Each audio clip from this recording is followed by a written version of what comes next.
Ok, on est lundi, premier jour des examens. Tu te sens super confiant parce que pour une fois, tu as vraiment révisé tes leçons. Donc tellement tu es sûr de toi, tu te dis qu'au minimum, tu auras 17 sur 20. Et là, on commence à distribuer les feuilles et tu entends l'élève le plus intelligent de la classe dire « Putain, c'est quoi cet examen de fou? Là, je suis vraiment foutu. » Et là, tu as ton stress, il commence à monter petit à petit. Alors pour te rassurer, tu te dis que sûrement il doit être en train d'exagérer. Mais en recevant ta feuille, tu te rends compte qu'il n'exagérait vraiment pas. Et tu commences à te demander pourquoi tu as passé toute la nuit à réviser. Si c'était pour avoir un examen tellement dur que tu ne peux répondre littéralement à aucune question. Donc, tu marques ton nom sur la feuille et tu es tellement foutu que tu te mets à fixer la fenêtre et à contempler la nature.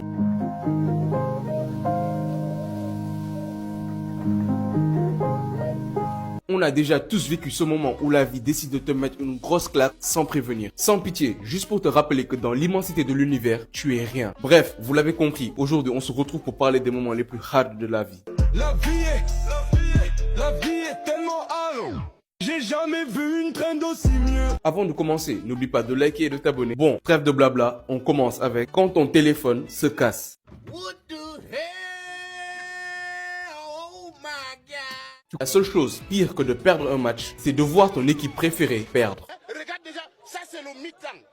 On nous mène 2-0. Et on part où avec ce genre de coche? Tu es là, tout pépère, en train de regarder tranquillement un match de ton équipe préférée, que ce soit le foot, le basket ou même le rugby. Tu es à fond dans la partie, tu es concentré à 100%, ton équipe mène au score. Donc, tout va bien dans le meilleur des mondes. Tu vois déjà la victoire se dessiner. Tu ne vois pas comment ton équipe pourrait perdre. Puis d'un coup, sans que tu ne comprennes pourquoi, les joueurs décident qu'ils en ont marre de jouer correctement. Donc, les défenseurs deviennent aussi fragiles que les fumeurs. Les attaquants, eux, je ne sais pas où ils sont partis. Et le gardien, lui, je pense qu'il ne comprend plus les règles du sport. Il fuit le ballon comme s'il était entouré de pics. Résultat, on perd le match. Bande de nuls, nuls.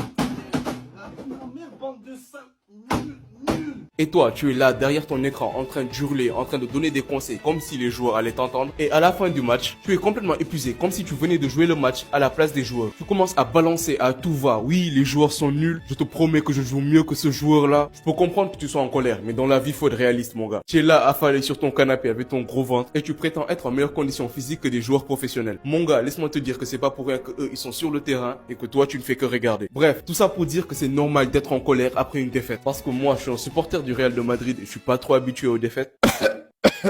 Et à chaque fois que mon équipe perd, je rentre en profonde dépression. Mais au pire, ce n'est qu'un match. Il y a des choses bien plus graves qui peuvent nous arriver. Comme avoir la calvitie. Ça vous choquera moins le fait que j'ai de la calvitie. Alors est-ce que c'est vraiment de la calvitie? C'est plutôt, je pense... Pour terminer cette vidéo, le meilleur conseil que je peux vous donner, c'est que peu importe à quel point la situation est compliquée, n'oublie pas de garder le smile.